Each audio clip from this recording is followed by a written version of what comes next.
Hello शलोम, सबको जय मसीह की। मेरा नाम हाना अब्राहम है और आज मेरे साथ मेरे हस्बैंड अब्राहम क्रिश्चियन है। और आज हम फिर से एक बार हमारे channel empowering word with Hana Abraham में आप सबका स्वागत करते हैं और परमेश्वर को धन्यवाद करते हैं कि परमेश्वर ने फिर से ये मौका दिया है कि हम आपके साथ वचन को, प्रभु के वचन को बांट सके और साथ मिलकर प्रभु के वचन में से आज सीख सके। और परमेश्वर का धन्यवाद करते हुए हम इस वचन में आगे जाएंगे। और परमेश्वर को आज मैं प्रार्थना करती हूँ कि आज जो वचन हम सीखने वाले हैं वो हमारे जीवन में 100 गुना फल लेके आए। तो आज का वचन हम हागे नबी की किताब में से, उसके 2nd चैप्टर में से हम प्रभु के वचन में से सीखने वाले हैं। और मैं आगे का समय मैं मेरे हस्बैंड को देना चाहूंगी। Hallelujah, praise the Lord. सबको जय मसीह की।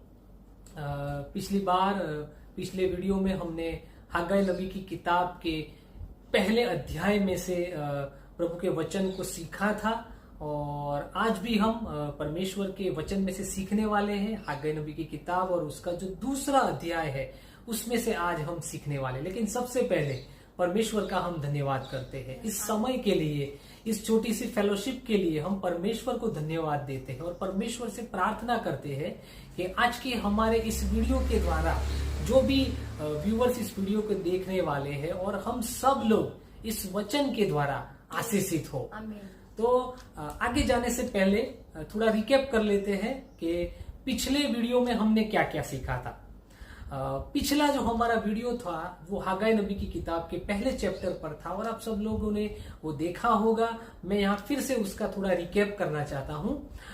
तो बैकग्राउंड ये है कि जो परमेश्वर के लोग हैं, इजरायली प्रजा जो है, वो लोग बंधुआई में थे 70 साल तक। वो लोग बेबीलोन में बंधुआई में थे और वहां से 70 साल के बाद परमेश्वर अपनी लोग हैं जो उन्हें वहां से छुड़ा लेकर आता है और वो लोग यरूशलेम आते हैं और उनका यही एक मकसद होता है कि यरूशलेम में जाके हम परमेश्वर का भवन बनाएं। लेकिन थोड़ी सी कठिनाइयां आती है। वहां जो लोकल जो लोग थे, समरूनी लोग, वो उनका विरोध करते हैं और आर्थिक रीति से वो लोग परेशान होते हैं। इन सब तकलीफों के कारण वो जो परमेश्वर के भवन को बनाने का काम था वो बाजू पे रख देते हैं और 1 साल, 2 साल, 3 साल करके 16 साल तक बीत जाते हैं।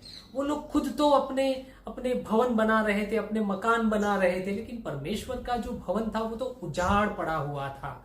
और ऐसे समय में हग्गाई नबी को परमेश्वर भेजते हैं और हग्गाई नबी के द्वारा परमेश्वर का वचन आता है। लोगों से पूछते हैं, परमेश्वर ये पूछते हैं कि तुम्हारे जीवनों में प्रायोरिटी क्या है, तुम्हारी लाइफ में परमेश्वर का कौन सा स्थान है।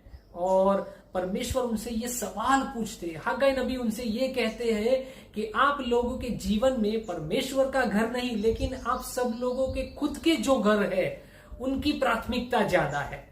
और परमेश्वर का वचन सुनकर उन लोगों को अपनी भूल का एहसास होता है। जो परमेश्वर के वो जो लोग हैं, जो परमेश्वर जो वचन भेजते हैं उसको एक्सेप्ट कर लेते हैं और परमेश्वर के भवन को बनाने की शुरुआत करते हैं।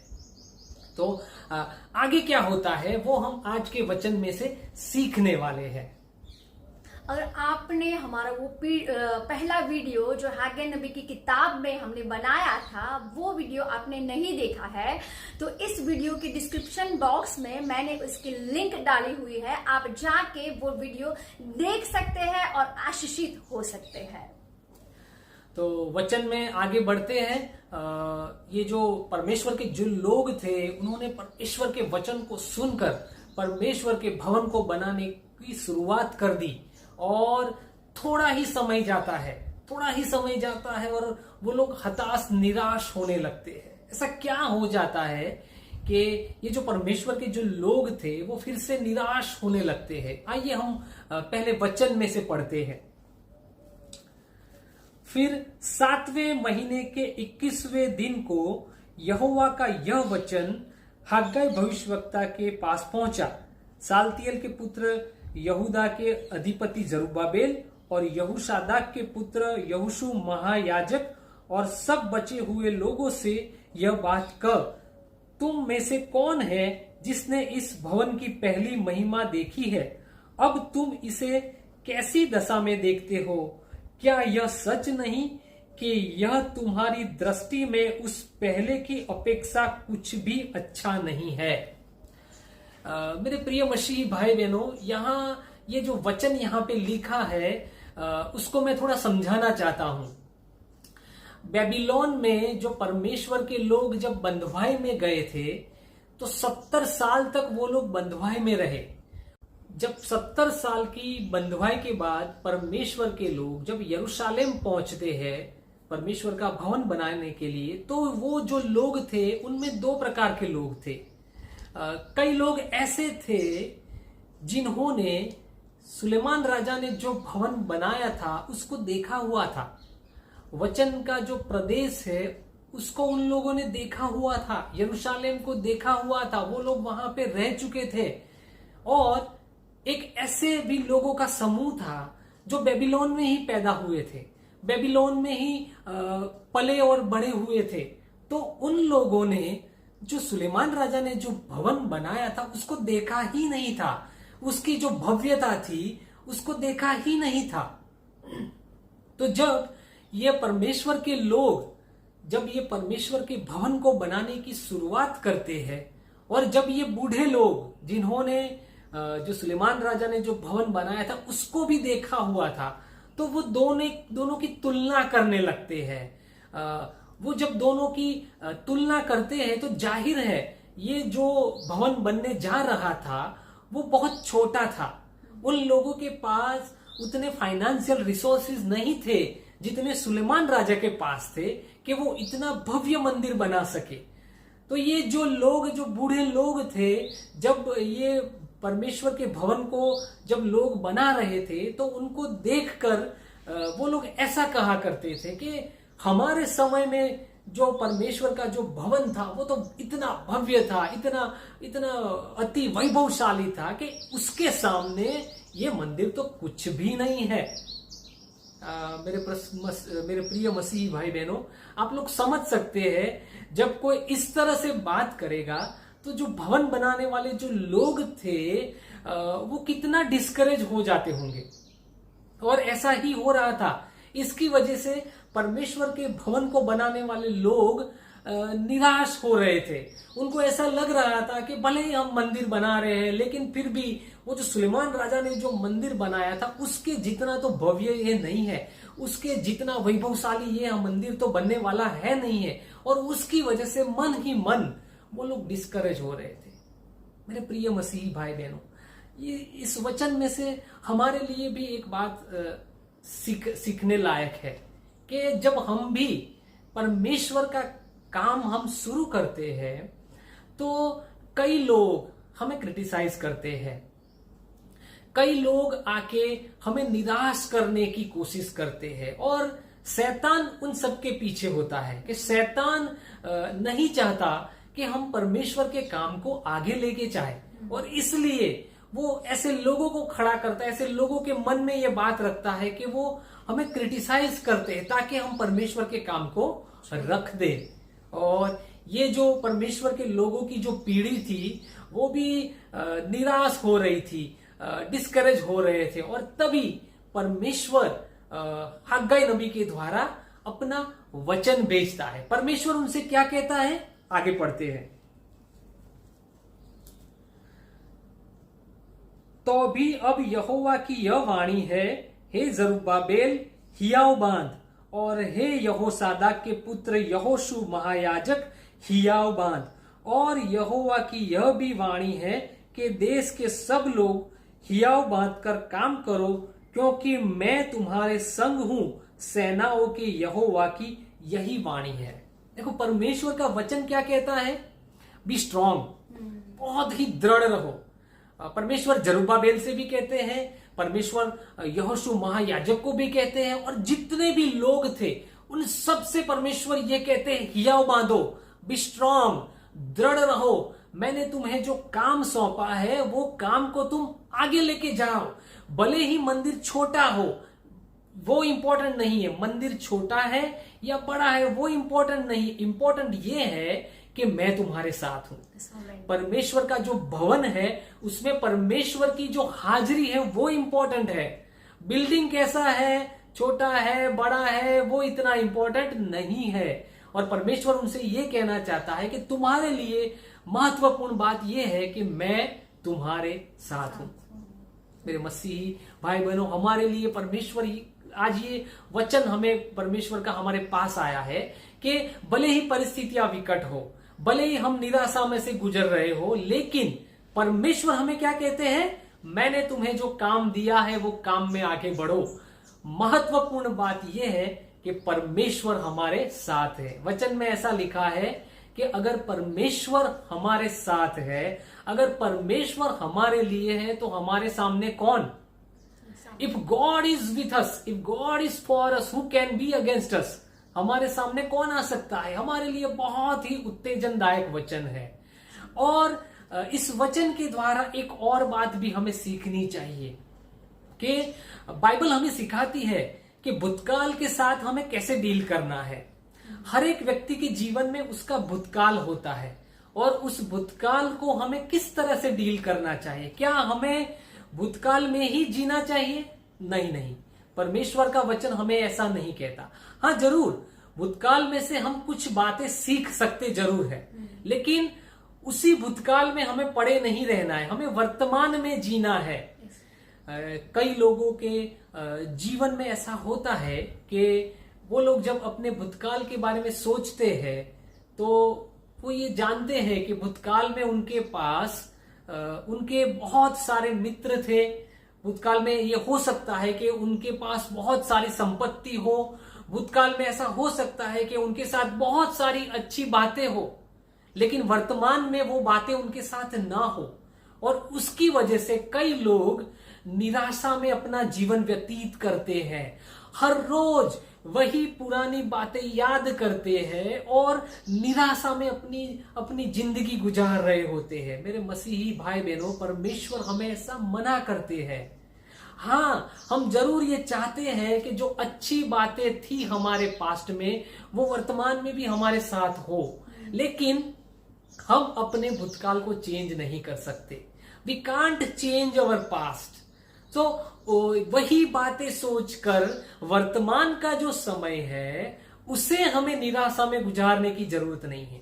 हमारे लिए परमेश्वर का वचन ये है कि इसी समय अभी मैं तुम्हारे साथ हूं, मेरा आत्मा तुम्हारे साथ है। और ये एक व्यक्ति के लिए नहीं, परमेश्वर सबके लिए ऐसा कहते हैं। यहाँ पे वचन में लिखा है कि हगाई नबी ने जो वचन भेजा वो जरुब्बाबेल के लिए भी था, यहोशुआ महायाजक के लिए भी था, और इज़राइल के जितने लोग थे उन सब के लिए परमेश्वर का ये वचन था कि मैं तुम्हारे साथ हूं, तुम लोग अपने काम में आगे बढ़ो।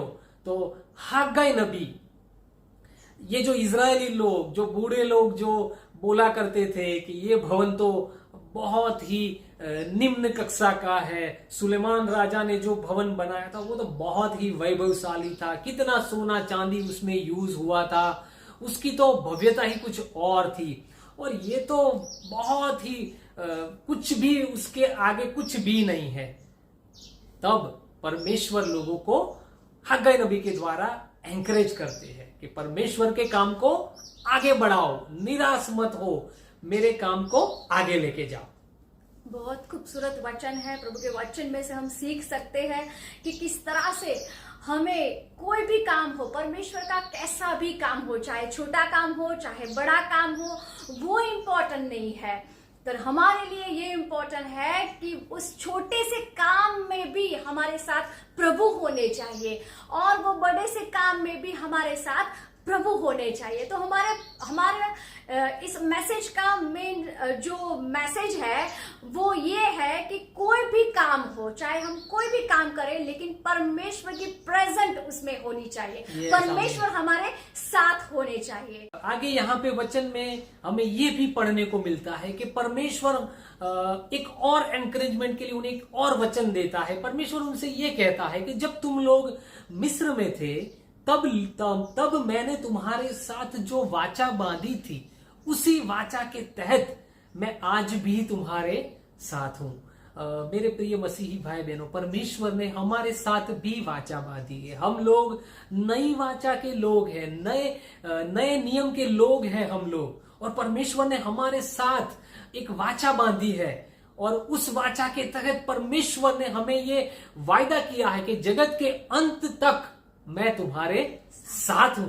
भले ही इस जगत में, इस दुनिया में बहुत सारी तकलीफें हैं, बहुत सारी कठिनाइयां हैं, लेकिन हमारे लिए इंपॉर्टेंट बात यह है कि हमारा जिंदा खुदा हमारे साथ है।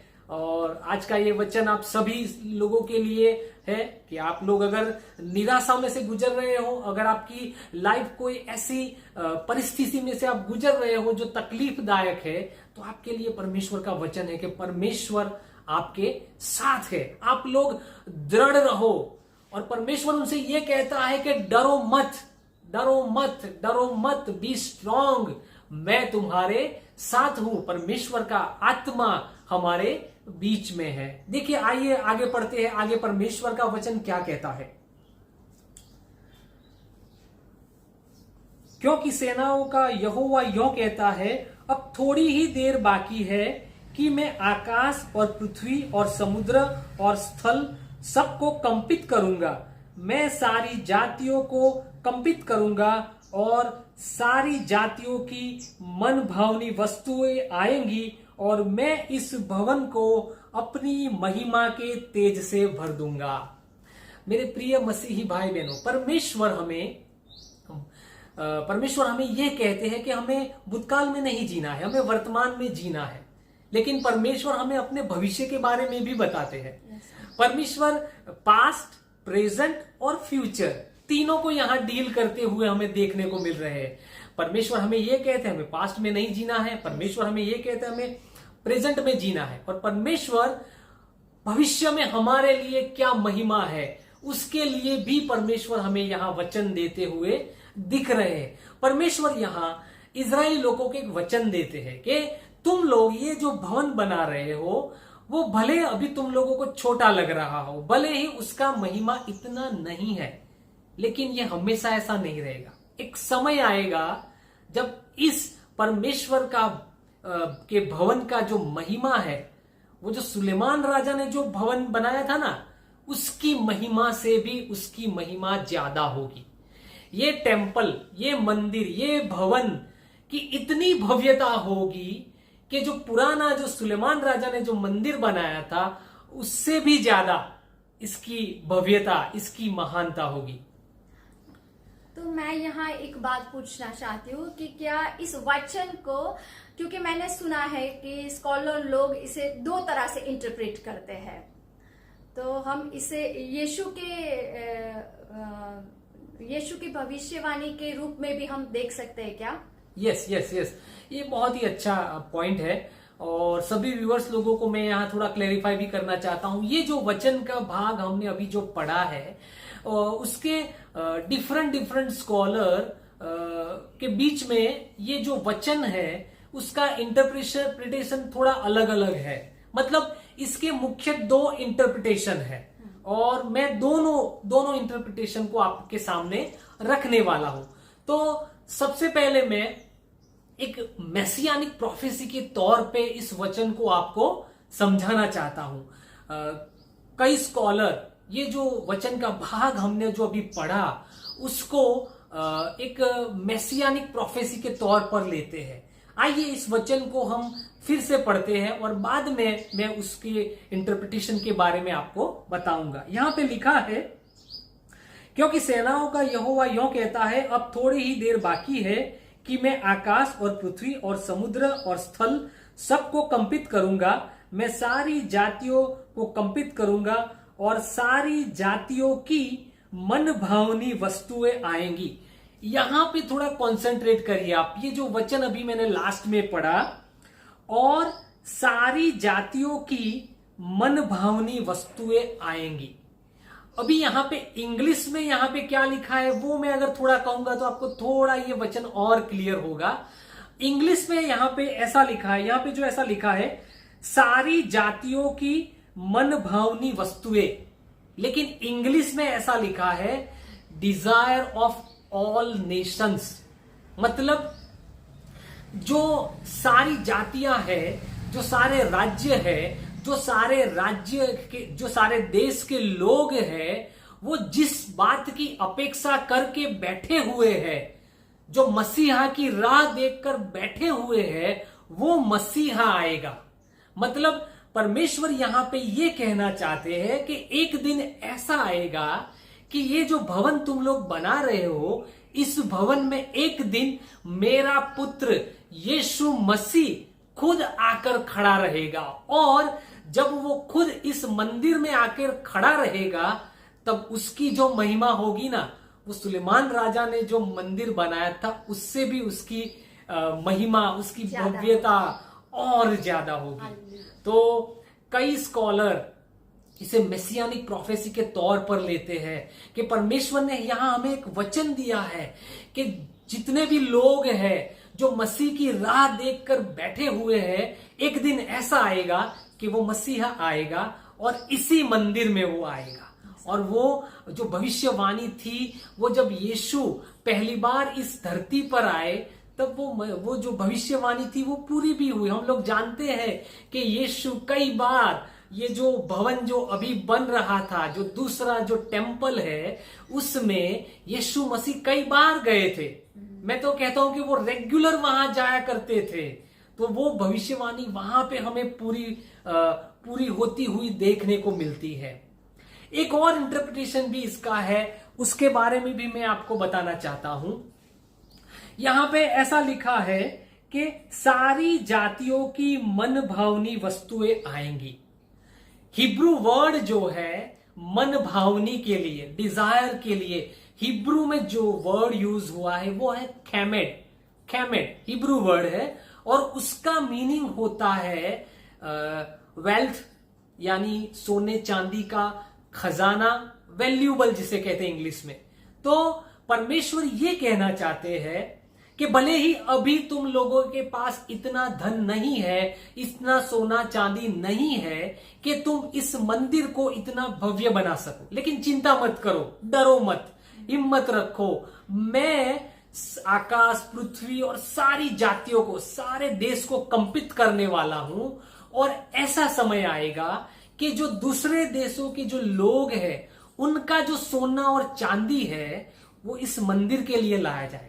परमेश्वर यह कहता है कि सोना भी मेरा है, चांदी भी मेरा है। हम जानते हैं मेरे मसीही भाई बहनों, ये दुनिया में जितना भी वेल्थ है, जो भी है, सोना है, चांदी है, हीरे है, मोती है, सब हमारे परमेश्वर का है।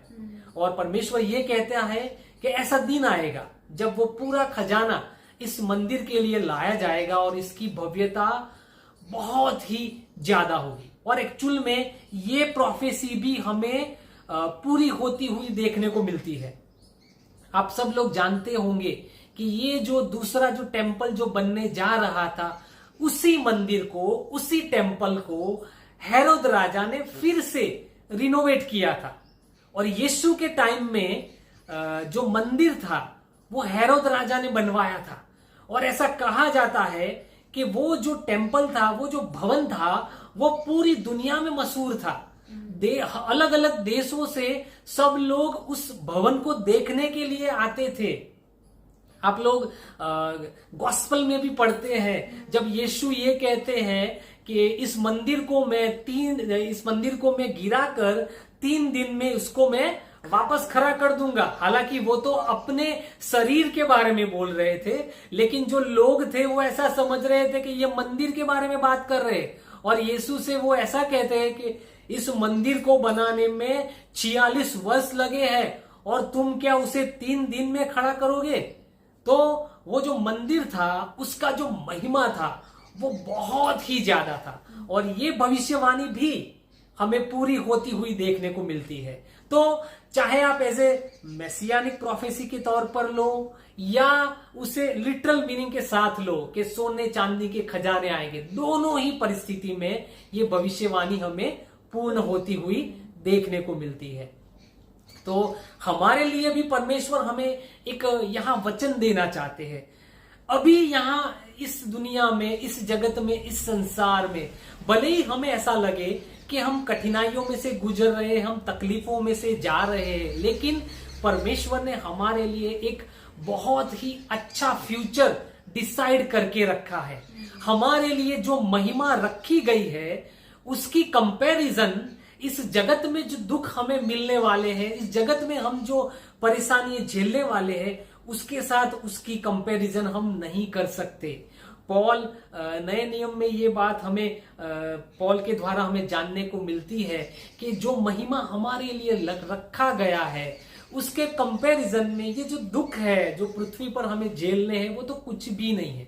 मेरे प्रिय मसीह भाई बहनों, अगर आप लोग भी कुछ कठिनाइयों में से, कुछ तकलीफों में से गुजर रहे हैं तो आपके लिए भी ये आज का प्रभु का वचन है कि भले ही आप इस समय तकलीफ में से जा रहे हो, लेकिन फ्यूचर में परमेश्वर ने आपके लिए उसकी महिमा रखी हुई है। Hallelujah, praise the Lord. परमेश्वर के वचन के लिए परमेश्वर को धन्यवाद। तो इसी तरह से जो हग्गाई नबी है, बहुत अच्छा मैसेज एक है लोगों के लिए, और लोग इतने एनकरेज हो जाते हैं कि फिर से वो लोग परमेश्वर के भवन को बनाने की शुरुआत कर देते हैं। जैसा ही हग्गाई नबी का वचन आता है, जो लोग हैं उसको तुरंत एक्सेप्ट करते हैं और उसको अपने लाइफ में अप्लाई करते हैं। ये बहुत जरूरी है मेरे मसीह भाई बहनों। ये जो इजरायली लोग हैं, जब बंधुआई में जाके आए ना, तो उन्होंने अपना लेसन वो लोग सीख चुके हैं। परमेश्वर से दूर जाके जो कठिनाइयां उनके ऊपर आई है वो सीख चुके हैं, और इसलिए जब भी परमेश्वर का वचन आते वो तुरंत उसको स्वीकार कर लेते हैं और वचन के अनुसार वो काम में लग जाते हैं। तो फिर से हग्गाई नबी, ये जो प्रभु के लोग थे, उन्हें फिर से एंकरेज करते हैं और वो लोग फिर से परमेश्वर के काम में आगे बढ़ जाते हैं। अभी फिर से काम शुरू होता है, थोड़ा समय जाता है और फिर से कठिनाइयां, तकलीफें आनी शुरू हो जाती है।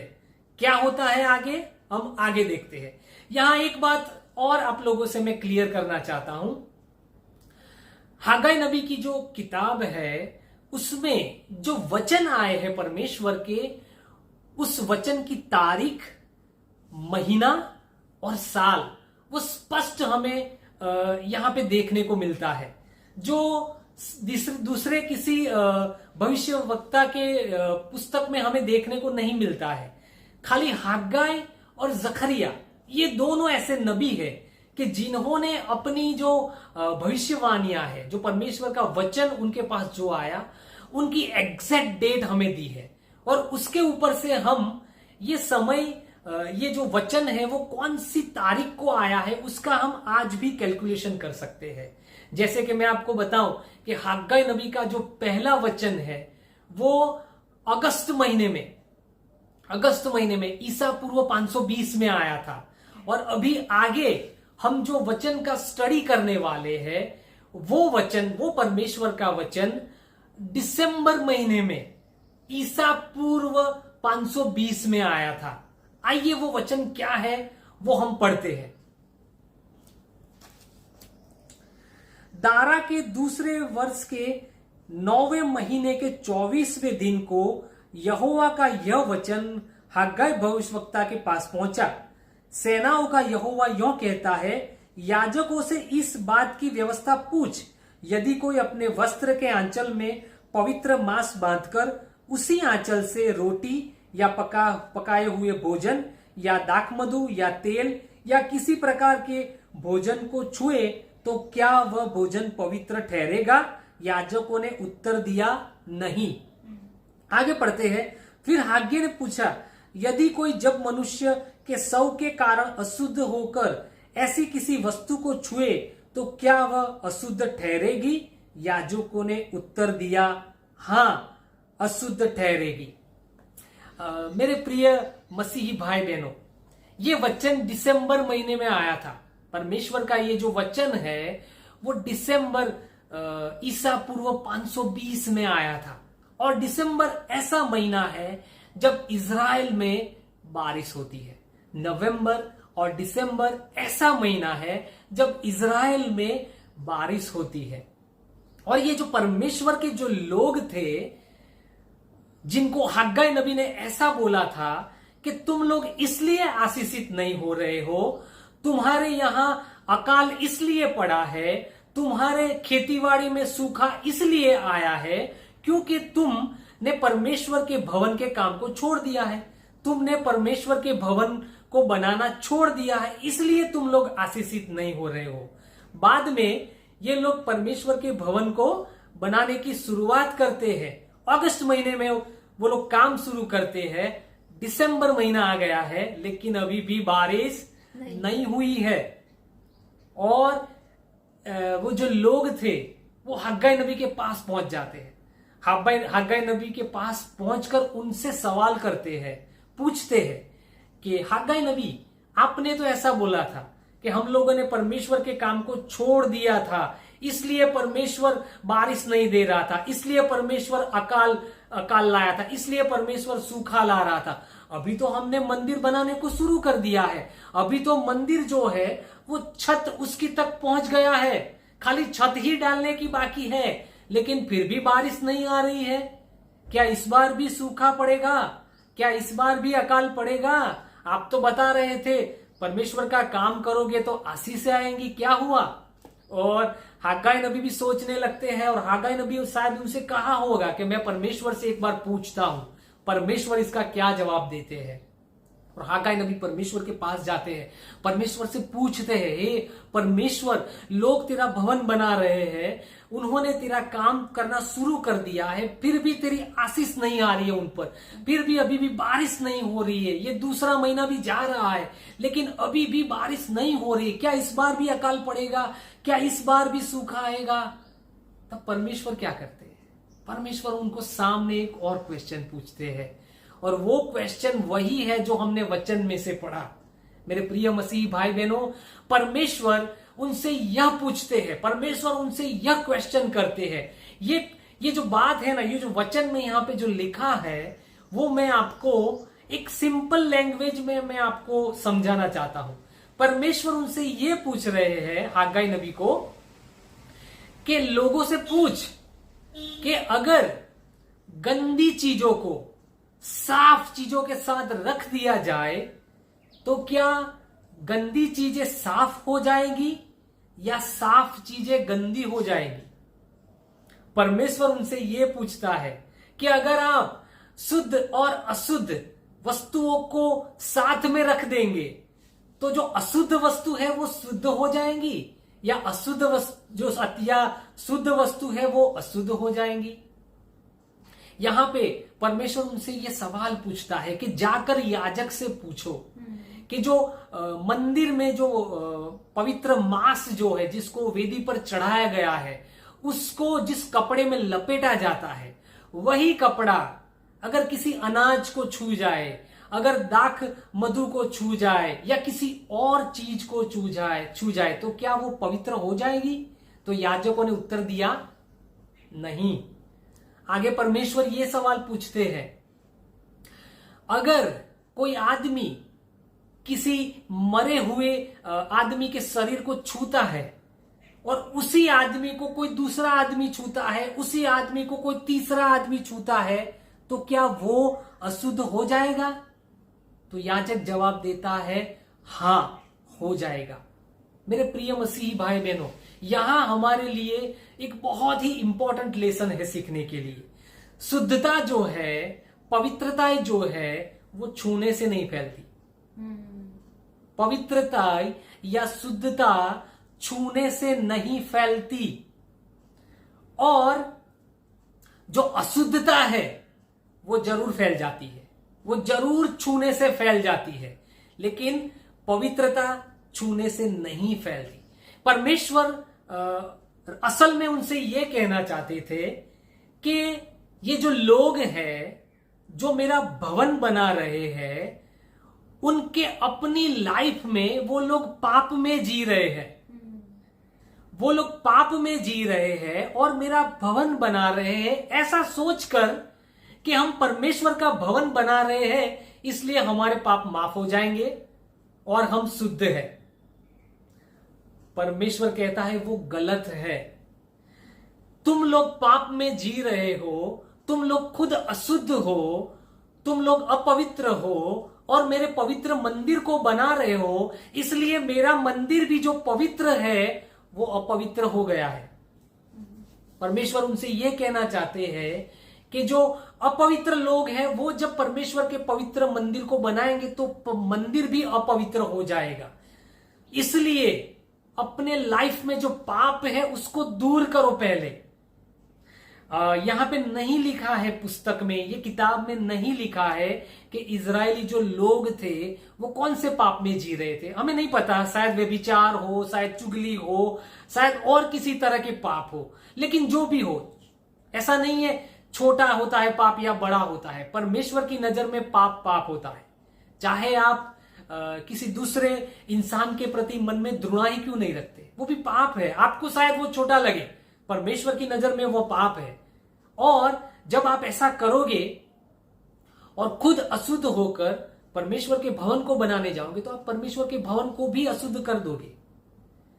यीशु ने भी नए नियम में हमें यही मैसेज दिया है। याद है सरमन ऑन द माउंट, यीशु ये कहते हैं, जब तू भेंट लेकर वेदी के ऊपर चढ़ाने जा रहा हो और रास्ते में तुम्हें याद आए कि मेरे भाई के साथ मुझे समाधान करने की जरूरत है, मेरे भाई के साथ मेरा रिश्ता बिगड़ा हुआ है, तो परमेश्वर का वचन क्या कहता है, वो भेंट को, वो अर्पण को तुम वहीं पे रख दो। पहले जाकर अपने भाई के साथ मन मिलाप कर लो, समाधान कर लो, फिर आकर तुम वो भेंट परमेश्वर को चढ़ाना। क्योंकि अगर तुमने अपने भाई के साथ समाधान नहीं किया, मन मिलाव नहीं किया और ये अर्पण चढ़ा दोगे तो वो अर्पण अशुद्ध माना जाएगा। परमेश्वर उसे अशुद्ध मानेंगे। मेरे प्रिय मसीही भाई बहनों, हमारे लिए बहुत ही इंपॉर्टेंट मैसेज है। हमारे मसीही भाई बहनों के लिए ये बहुत ही इंपॉर्टेंट मैसेज है। कई बार हम लोग भी ऐसा सोचते हैं कि हम चर्च में जाते हैं, हम वर्शिप करते हैं, हम प्रार्थना करते हैं, हम बाइबल पढ़ते हैं, हम अपना दशमांश देते हैं, हम परमेश्वर का कार्य करते हैं, इसलिए हम शुद्ध हैं, इसलिए हम पवित्र हैं।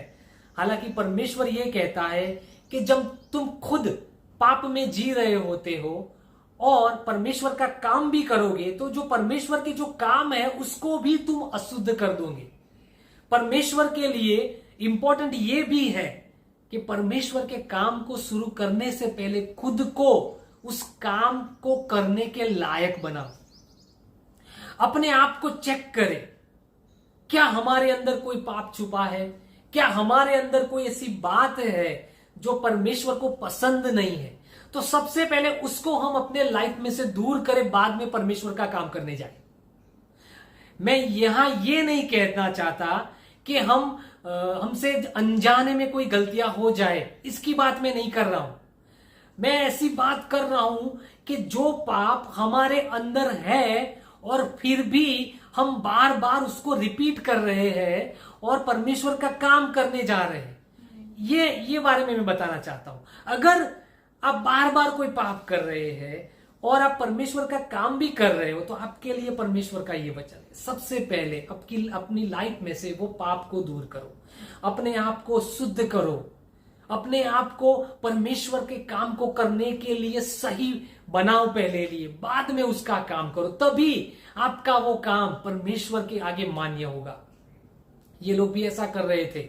ये जो इजरायली लोग थे पाप में जी रहे थे, परमेश्वर का भवन बना रहे थे, इसलिए ऐसा सोच रहे थे, अरे हम तो परमेश्वर का मंदिर बना रहे हैं, भले ही हम कैसे जिए परमेश्वर सब माफ कर देंगे। ऐसा नहीं है। परमेश्वर पाप को कभी भी चलाता नहीं है। हाँ, वो हमें माफ करता है अगर हम सही दिल से पूरे पश्चाताप के साथ मन फिराकर परमेश्वर के पास जाते हैं तो वो जरूर उसे माफ करता है। लेकिन हमारी ये ड्यूटी है, हमारी ये फर्ज है कि हम हमारे जीवनों में से पाप को दूर करें।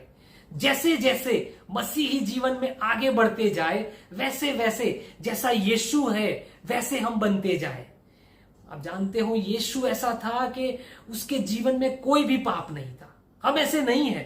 कोई भी मसीही ऐसा नहीं है जो परफेक्ट है। मैं ऐसा नहीं कहना चाहता कि हमें परफेक्ट बनना है, लेकिन एक दिन ऐसा जरूर आएगा जब परमेश्वर हमें वो परफेक्टनेस तक पहुंचाएगा।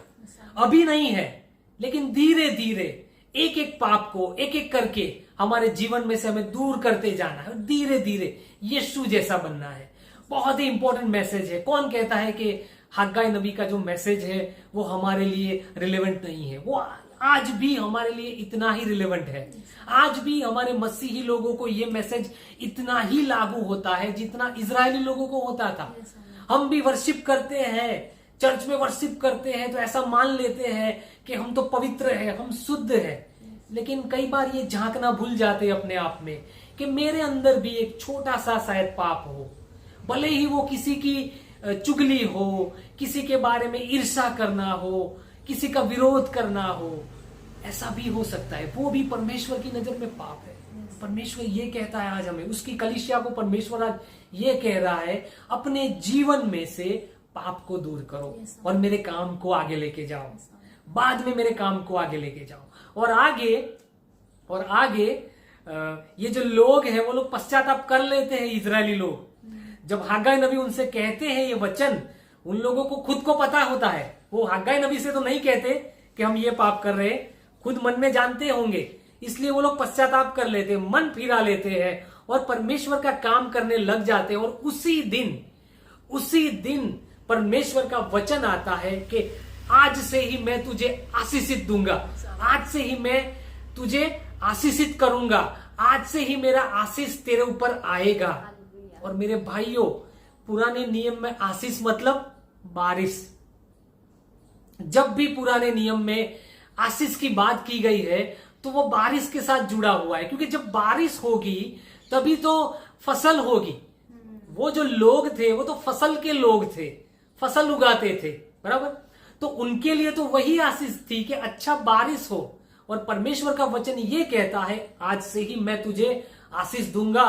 और उसी दिन दिसंबर महीने में परमेश्वर बारिश भेज देता है और लोगों को आशीषित करता है। बहुत ही इंपॉर्टेंट मैसेज, बहुत ही समझने वाली बात हमारे लिए है। और मैं ये जानता हूं कि आज के ये मैसेज के द्वारा आप सब लोग आशीषित हुए होंगे। आगे एक छोटा सा एक वचन का एक भाग रह जाता है चैप्टर 2 में, उसके बारे में मैं थोड़ा कहूंगा। यहाँ मैं एक बात कहना चाहूंगी कि कई बार ऐसा होता है कि हम हमारे मसीह जीवन में आगे तो बढ़ते हैं, लेकिन कई बार हमारे छुपे पापों की वजह से हमारी लाइफ में जो ब्लेसिंग्स आती है, जो परमेश्वर में जो ब्लेसिंग्स देना चाहते हैं, वो रुक सी जाती है, वो थम सी जाती है। वो ब्लेसिंग्स उस समय पे हमें नहीं मिलती, पर जब हमारे जीवन में से हम वो पाप को दूर करते हैं, पूरी हृदय से हम पश्चाताप करते हैं, परमेश्वर के आगे झुक जाते हैं, तब हम उस आशीष को पाते हैं। यस, आमीन। और आगे जो भविष्य वचन है वो व्यक्तिगत है, इंडिविजुअल है, जरुब्बाबेल के लिए है। जरुब्बाबेल के बारे में आप सब लोग जानते होंगे। जरुब्बाबेल जो है वो दाऊद के वंश में था और यीशु के जो जीनियोलॉजी है, जो वंशावली है, उसमें जरुब्बाबेल का नाम आता है। और परमेश्वर यहाँ जरुब्बाबेल के लिए एक भविष्यवाणी लेकर आते हैं। वो वचन में जरुब्बाबेल के लिए एक भविष्यवाणी है। क्या है, हम वचन में से पढ़ते हैं। उस महीने के 24वें दिन को दूसरी बार यहोवा का यह वचन हागाई के पास पहुंचा। यहूदा के अधिपति जरुब्बाबेल से यों कह, मैं आकाश और पृथ्वी दोनों को कंपाऊंगा और मैं राज्य की गद्दी को उलट दूंगा। मैं अन्य जातियों के राज्य का बल तोड़ूंगा और रथों को सवारों समेत उलट दूंगा और घोड़ों समेत सवार एक दूसरे की तलवार से गिरेंगे। सेनाओं के यहोवा की यह वाणी है, उस दिन हे सालतियल के पुत्र मेरे दास जरुब्बाबेल, मैं तुझे लेकर अंगूठी के समान रखूंगा। यहोवा की यही वाणी है, क्योंकि मैंने तुझको चुन लिया है। सेनाओं की यहोवा की यही वाणी है। मेरे प्रिय मसीही भाई बहनों, ये जो वचन यहाँ पे दिया गया है, ये भी एक मेसियानिक प्रोफेसी है। जरुब्बाबेल जो था वो दाऊद के वंश में था, इसलिए वो राजा बन सकता था। लेकिन जो इजरायली जो लोग थे, वो लोगों के ऊपर जो दारियावेश जो राजा था उसकी हुकूमत चलती थी, इसलिए वो लोग किसी को राजा बनने नहीं देते थे। इसलिए उन्होंने जरुब्बाबेल को एक अधिपति ठहराया था, उसको एक सूबा बनाकर रखा था, अंग्रेजी में जिसे कहते हैं गवर्नर, उसको गवर्नर बनाया था, राजा नहीं बनाया था।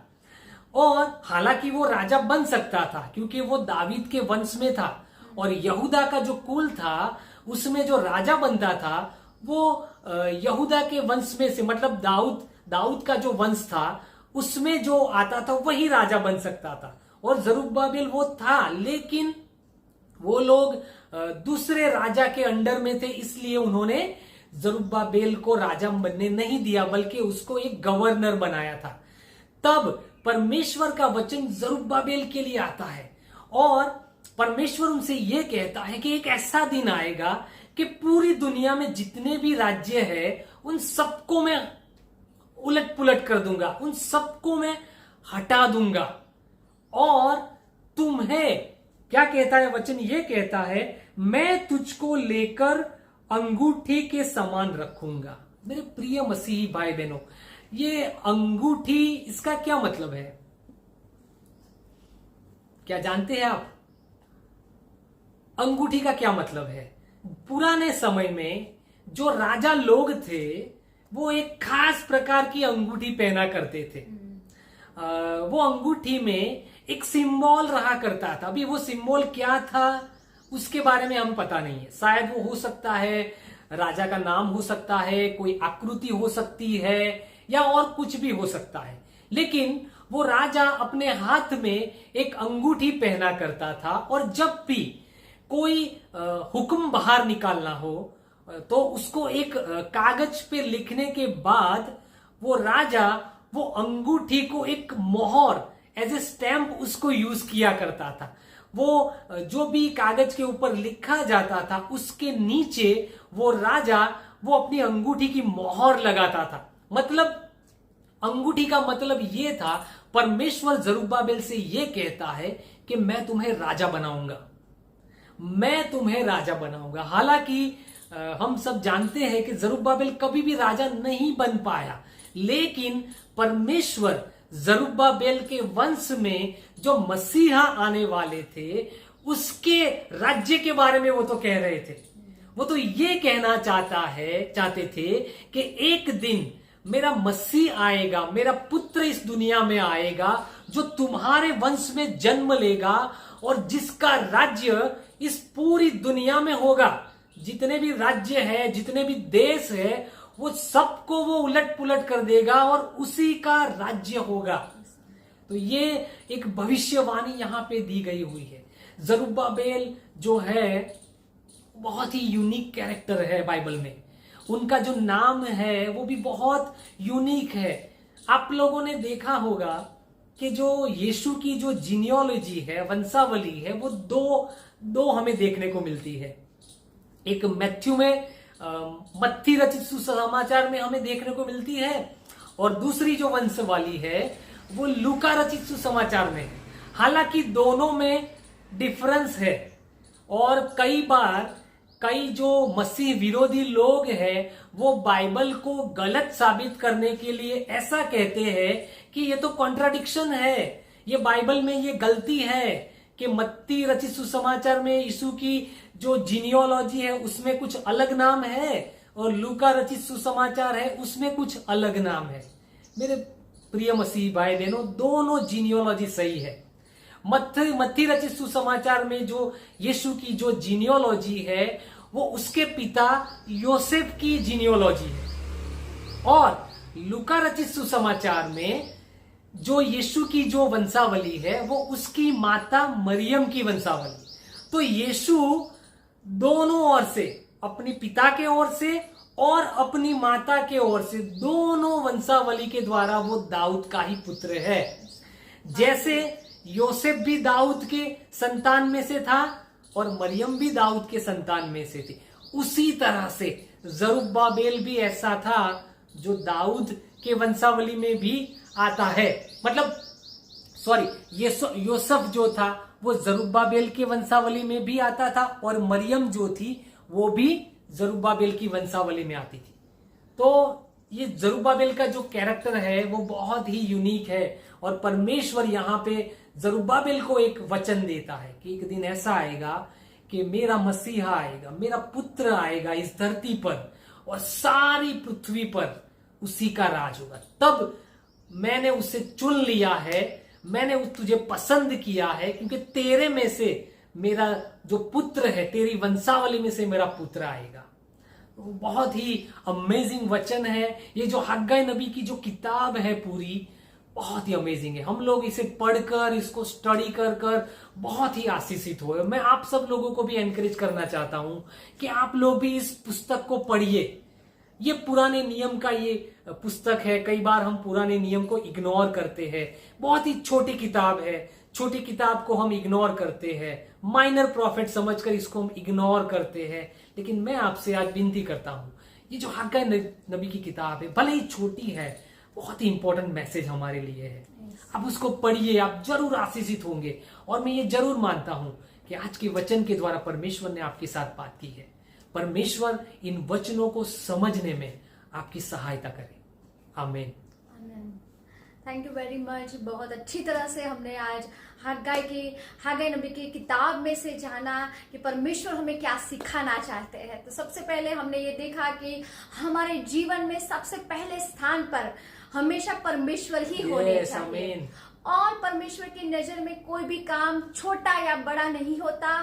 बस ये जरूरी है कि हमारे उस काम में परमेश्वर की हाजिरी होना जरूरी है। परमेश्वर उस काम में हमारे साथ है कि नहीं वो इम्पोर्टेंट है। दूसरी बात हमने ये सीखी कि हमें हमारे पास्ट में जीना नहीं है। चाहे हमारा पास्ट बुरा हो या अच्छा हो, हाँ, अच्छे काम के लिए हमें हमेशा परमेश्वर को महिमा देनी चाहिए। लेकिन हमें पास्ट की बातों में नहीं, लेकिन प्रेजेंट में जीना है और उस फ्यूचर को देखना है कि जिस महिमा को परमेश्वर ने हमारे लिए रखा है। तो इस बातों को हमें ध्यान में रखना है। और एक बात यहाँ हमने सीखी है कि कई बार ऐसा होता है कि हम परमेश्वर के काम को तो करते हैं, लेकिन कई छुपे पाप हमारे जीवन में होते हैं जिसकी वजह से हम आगे नहीं बढ़ सकते। वो ब्लेसिंग्स हमारे जीवन में रुक सी जाती है। तो जब हम परमेश्वर का काम करते हैं तो हम हमारे उस पापों को दूर करें ताकि हम परमेश्वर के आशीष को पा सके और परमेश्वर के कामों में हम आगे बढ़ सके। तो इस बातों को हमने आज सीखा और इस सभी बातों के लिए हम परमेश्वर को धन्यवाद करते हैं और परमेश्वर को प्रार्थना करते हैं कि जिस वचन को हमने सुना है, सीखा है, वो हमारे जीवन में 100 गुना फल लेके आए। सारी महिमा हम परमेश्वर को देते हैं। और मैं आज ये कहना चाहती हूँ कि अगर आप इस मैसेज से आशीषित हुए हैं तो इस मैसेज को आप दूसरे लोगों के साथ बांट सकते हैं, शेयर कर सकते हैं, ताकि परमेश्वर के आशीष दूसरे लोग भी पा सके और इस वचन को परमेश्वर की और जो परमेश्वर समझाना चाहते हैं उसी तरह से वो समझ सके। तो हम परमेश्वर का धन्यवाद करते हैं और आशा रखती हूँ कि हम बहुत जल्द ही मिलेंगे परमेश्वर के वचन के साथ। और सबको मैं सलाम कहती हूँ। सबको जय मसीह। सबको जय मसीह।